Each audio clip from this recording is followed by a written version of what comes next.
نیم ساعت دیگر را بحر سوال جواب حواله میکنیم. رسول اکرم میگوید اتقوا الزنا فإن فیه 6 خصال. ای امت مسلمان،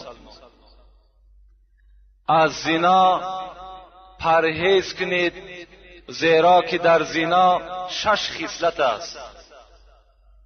3 فی الدنیا و 3 فی الاخره. این 6 خصلتی بعد این وعیدهای سخت 3 تاش در دنیا میبینین و 3 تا دیگرش را در آخرت میچشین. و اما التی فی الدنیا، آن 3 چیزی که از حساب زنا بر ما و شما میرسد، رسول الله چی گفتن؟ اول فذهاب بهاء الوجه. یکم پیغمبر خدا گفتن اون چهره نورانی که در روی امت من است، وقتی که امت من به زنا اگر داده شد، این چهره نورانی از روی او کشیده می شود. در چهره انسان زناکار دیگر نور اسلام باقی نمی ماند. هیچگاه در چهره انسان زناکار از نور اسلامی چیزی باقی نمی ماند. دویم رسول الله چی گفتند؟ دویم معامله بدی که خداوند در دنیا بر او میکند و قصر العمر، خداوند عمر او را کوتاه میسازد. هر کسی که در دنیا زنا میکند خدا عمرش کوتاه بسازد و پیغمبر خدا هم گفتند عمرش کوتاه است. و سوم و دوام الفقر. رسول الله گفتند سیوم چیزی که بر زناکار میرسد، این اصلا دسترخوان اون نان نمیبیند.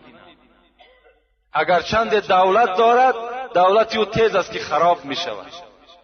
اگرچه با تمام شرایط ها آماده کرده شده هم که باشد، خداوند البته قادر است که همه نعمت از این زناکارش بردارد. زیرا این زناکار بے انصاف است. زیرا این زناکار تجاوز در امر خدا کردگی است. با خدا جنجال کرده است، با خدا مبارزه برده است. البته خدای نعمت از او میبردارد. و اما التی فی الاخره، 3 عملی که خداوند در آخرت با زناکاران میکند، این چی است؟ اول فسخط الله تعالی. یکم غضب خدا بر بالای این بنده در روز قیامت است. و سوء الحساب، سختترین حساب خدا بالای زناکار میگیرد. و عذاب النار، و بعد اینها معامله کردنش خداوند چیکارش میکند؟ خداوند البته وارد دوزخش میسازد.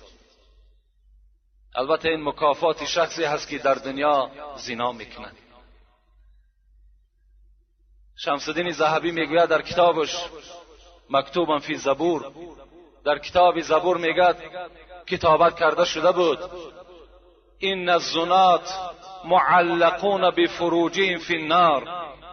حضرت میگوید همین زناکارایی که در دنیا زنا میکنند، اینها را خداوند در دوزخش از همین فرجهایی که اینها زنا کردند، از همین موضعشان اینها را کشال میسازد. خب بعدن چیکار میکند؟ یضربون بالسیاط من حدید. اینها را میگد از همین فرجه هاشون کشال میسازد و با تیاقهای آهنین همان ملائکه های دوزخ اینها را میزنند. فاذا استغاث، وقتی که من الضرب، وقتی که میگد میزنن این زناکار طلب یاردم میکند، این ملائکه مرا آزار بسیار نده، وجود من در من شد. این ملائکه دوزخ بر این زناکار چی میگفته است؟ نادته زبانیه.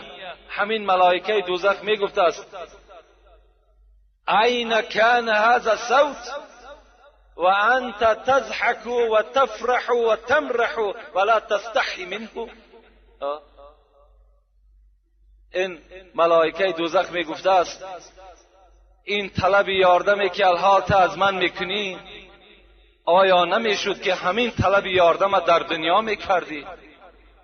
در حالتی که تو زنا میکردی میخندیدی، زنا میکردی راحت میکردی، زنا میکردی معیشت میکردی. ولا تستحی منه، از خدایی که تو را خلق کرد تو از او شرم نکردی، امروز تو با از من یاردم طلب میکنی؟ اینجا جای یاردم نیست دیگه. حضرت موسی گفتن الهی ما لمن زنا، پروردگارا کسی که در دنیا زناکار است او را چی جزا میتی؟ قال الله تعالی البسه درعا من النار لو وزع على جبل شاهق لاصبح رمادا. پیغمبر خدا چی گفتن؟ حضرت موسی گفتن خداوند جواب گفت که من بر زناکار چگونه معامله میکنم؟ یک درعش میپوشانم. درع گفته لباس همون دوزخی‌ها را میگن از آهن است، چنان تفسان است گفت میپوشانمش. اگر همون لباس دوزخی را در بالای کوه از کوههای بلند دنیا اگر بگذارین لاصبح رمادا، قسم به عظمتی خدا که کوه را خاکستر میگرداند. همون لباس زناکار است. لکن از همه ده زنای وزنین ترین پیغمبر خدا با کی گفتن؟ اعظم زنا بالام والاخت و بالمحارم. در باب زنا صحبت ها زیاد است. انشاءالله ما در باب هر یک جمعه من شاید که حدیث های از این تکرار میکنیم. رسول الله گفتن بزرگترین زنا زنای با مادر است و زنای با خواهر و اپه است و زنا با زنی هست که برای تو نکاح و حرام است. این از همه ده وزنین ترین زنا در نزد خدا به حساب می رود. حتی حاکم می گوید و صحح فی حاکم و صحح الحاکم، در صحیح خود حاکم چی میگد؟ من وقع علی ذات محرم فاقتلوه. حضرت گفتن اگر کدام انسانی که اگر با خواهر و اپه و آچه خود وقت زنا کرد با جز کشتن دیگر او را باید یگان راه نداشته باشد، فقط او انسان قتل کردن در کار. امروز در همین زمان ما و شما شنیدیم، با مادرم شنیدیم، با خواهرم شنیدیم، با اپه هم شنیدیم. برای چی؟ برای که ما و شما پیروی سنت پیغمبر خدا نشدیم. برای که ما و شما آن چیزی که پیغمبر خدا به ما و شما سفارش میدهد، من کان یؤمن بالله والیوم الاخر، کسی ایمانی به خدا دارد، ایمانی به روز قیامت دارد، فلا یخلون بامرأة لیس معها محرم الا ثالثهما الشیطان. ببین پیغمبر خدا میگه هیچگاه با زنی که همراه خود یگان محرمش نباشد شما تنها نشینید، زیرا این که سیوم شما شیطان می شود. شما حتی به خواهر خود، به ینگه خود، به خاله و عمه خود که اینا برای شما گرفتنشون حرام است، تنها نشستن شما را پیغمبر خدا اجازت نمیده، زیرا میگه سیوم شما شیطان است، شما را وسواس میکنه. برای چی ما و شما را اسلام امروز رخصت نمیتد؟ فرزندهایی که الک به سین 7 میرسند جاگه های اونا را از خانه جدا کنید، جاگه پدر و مادر جدا باشد، جاگه فرزندها جدا باشد. همه برای همین است. امروز چی یک بیناموسی در ما و شما پیدا شده است؟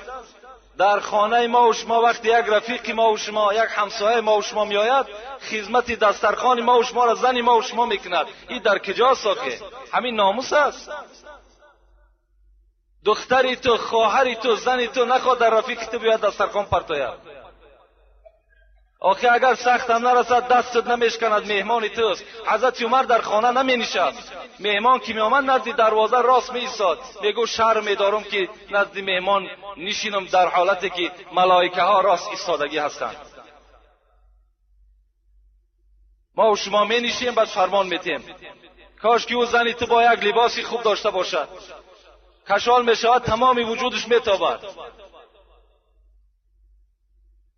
این مسئله را شما دقت بتین، نگذارین.